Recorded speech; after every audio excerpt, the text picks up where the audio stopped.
Welcome back to Daytime, everyone. We all love spending the long sunny days of summer outdoors with our furry companions, but that can be dangerous. Even the healthiest pets can suffer from dehydration, heat stroke, and sunburn if overexposed to the heat. Dr. Melissa Webster is here with some simple precautions we can all take to keep our pets safe. Good to have you here. Oh, well, thank you for having me. Let's talk about heat stroke first of all. What are some of the signs that your pet may be heading in that direction or suffering from heat stroke? Some of the, especially in a dog, and sometimes with the cats also, they'll pant first excessively. You'll see them open mouth breathing, and you can notice if they're panting by their sides going really rapidly. That's one of the first things that you'll see. If you're at the dog park, your dog may just stop and just quit. And then they can vomit. Unfortunately, they have diarrhea. Those are pretty obvious ones. They can be walking kind of like they've been drinking a little bit. We call it in a stupor or ataxia, but they're kind of walking oddly. So apart from keeping our dogs in, how can we prevent this from happening? Well, choose the right time of day to go exercise with your dog. If you can, do it earlier in the morning or at the end of the evening, that helps. But avoid the high peak times during the day. Or if you have to go out during those peak times, definitely touch the concrete or the asphalt or pavers for that matter and see how hot they are. And just try and limit the time. Even having enough water out there with you isn't going to really help, is it?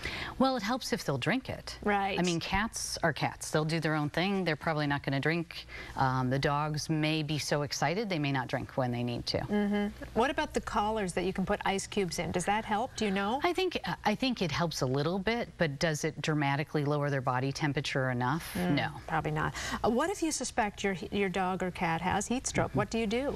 The most important thing is remove them from that situation right away. Ideally, bring them into air conditioning. If you are out at the dog park, put them in the car and put them in front of the AC so the AC can blow in their face. And then please bring them to your veterinarian right away, even if you suspect it. We had a little dog come in who she just stopped at the dog park, and the owner didn't recognize heat stroke. And when the dog came in, her temperature was 107. And they can, aside from dealing with the signs of the heat stroke and the trouble with their heart and their lungs, they can have trouble with their blood later on and develop clotting problems, and some unusual autoimmune diseases can incite. So bring your pet to the vet, but get them inside, offer them water, and try and, we don't use ice baths anymore, just like with people. I was going to say, if people take them into their homes and throw them into a cold bath, that could really... That can actually do more damage than help. So just maybe put some water on the pet and just tap water, not cold or anything like that, and they'll evaporate off in the AC. That will help lower the body temperature. I understand there's some vets that will come to you, right? If you have a hard time getting your pet in a car, or maybe they freak out every time, you can we do house calls. Yes, house calls we do at our practice, and we had that because clients were asking, and we have some cats that just will cry incessantly in the car, and by the time they reach the practice, they are open mouth breathing and having a terrible time. So,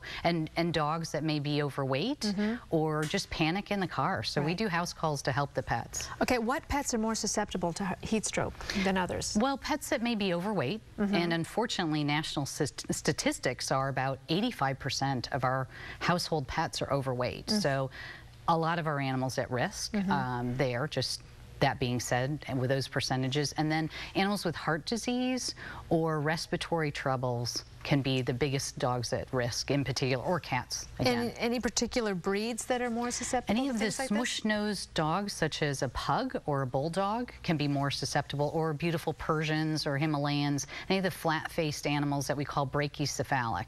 Look at them. Yeah, they're cute. Oh, they are. You have to be so careful. And you know, you mentioned drooling, the sign of heat stroke. I mean, a lot of dogs and some cats drool, and you just think, oh, hey, they're just drooling, but no, watch We have to just couple it with what were they doing. Sometimes houses need to be tented, and I had a client just gathering up the animals and putting the animals in the crates, but she was leaving them on the patio, not realizing that they were in the direct sun. So just kind of plan ahead if you can. And most of us as veterinarians are happy to receive your animals for day board or boarding them to avoid those situations of putting your animals at risk. So important. Dr. Melissa Webster, thank you very, very much for coming in today. Oh, thank you for having me today. And congratulations on your new rescue. Oh, good, yes. We'll be right back with more Daytime, so don't go away.